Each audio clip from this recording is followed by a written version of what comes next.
अस्सलामु अलैकुम वरहमतुल्लाहि वबरकातुहू। आज हम कुरान के पारा 21 से 30 का सफ़र समझने वाले हैं। एक ऐसा सफ़र जो इंसान को दुनिया से उठाकर आखिरत की तैयारी तक ले जाता है। पारा 21 और 22 हमें एक इम्पॉर्टेंट रियलिटी समझाते हैं। लोग अक्सर कहते हैं, अभी टाइम है, बाद में ठीक हो जाएंगे। लेकिन अल्लाह बार बार याद दिलाता है कि क़यामत हक़ है और वो अचानक आएगी।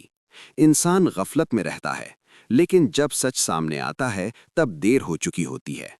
लेसन: जिंदगी गारंटी नहीं, तैयारी अभी से करो। पारा 23 में एक पावरफुल बात आती है। अल्लाह फरमाता है कि हक आ गया और बातिल मिट गया। मतलब झूठ कितना भी स्ट्रॉन्ग लग जाए, आखिर में सच ही जीतेगा। पारा 24 में अल्लाह एक मिसाल देता है। दुनिया की जिंदगी बारिश की तरह है, सब कुछ हरा भरा हो जाता है, फिर अचानक सब खत्म। समझ रहे हो, जो चीज़ तुम्हें परमानेंट लग रही है वो टेम्पररी है। पारा 24 में अल्लाह एक मिसाल देता है। दुनिया की जिंदगी बारिश की तरह है, सब कुछ हरा भरा हो जाता है, फिर अचानक सब खत्म। समझ रहे हो, जो चीज तुम्हें परमानेंट लग रही है वो टेम्पररी है। पारा 25 और 26 में अल्लाह जन्नत का जिक्र करता है। वहां न दुख होगा, न टेंशन, न डर, और सबसे बड़ी बात, अल्लाह की रजा मिलेगी। और जो लोग अल्लाह से दूर रहे उनके लिए अजाब है। पारा 27 में एक इमोशनल वाक़या आता है, नूह अलैहिस्सलाम का।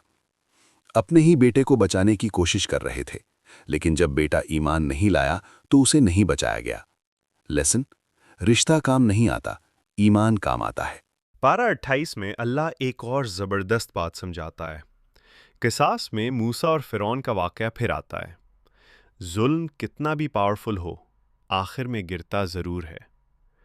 पारा 29 में अल्लाह ईमान की हकीकत बताता है।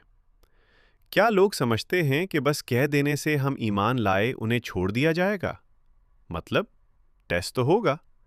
और एक मिसाल दी, मकदी का घर बहुत कमज़ोर होता है, बिल्कुल उस इंसान की तरह जो अल्लाह के सिवा दूसरों पर भरोसा करता है।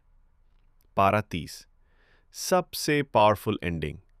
यहाँ छोटी छोटी सुरतें हैं, लेकिन इम्पैक्ट बहुत बड़ा है।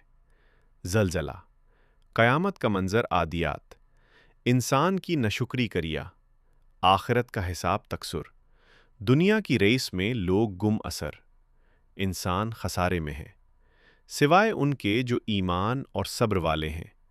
इखलास, सिर्फ अल्लाह एक है। फलक और नास, हर बुराई से अल्लाह की पनाह। आखिरी बात दिल में उतार लो, दुनिया टेम्परेरी है, आखिरत परमानेंट है। ईमान बिना अमल के अधूरा है और अल्लाह के सिवा कोई सहारा नहीं। अगर जिंदगी सुधारनी है तो कुरान से जुड़ना पड़ेगा।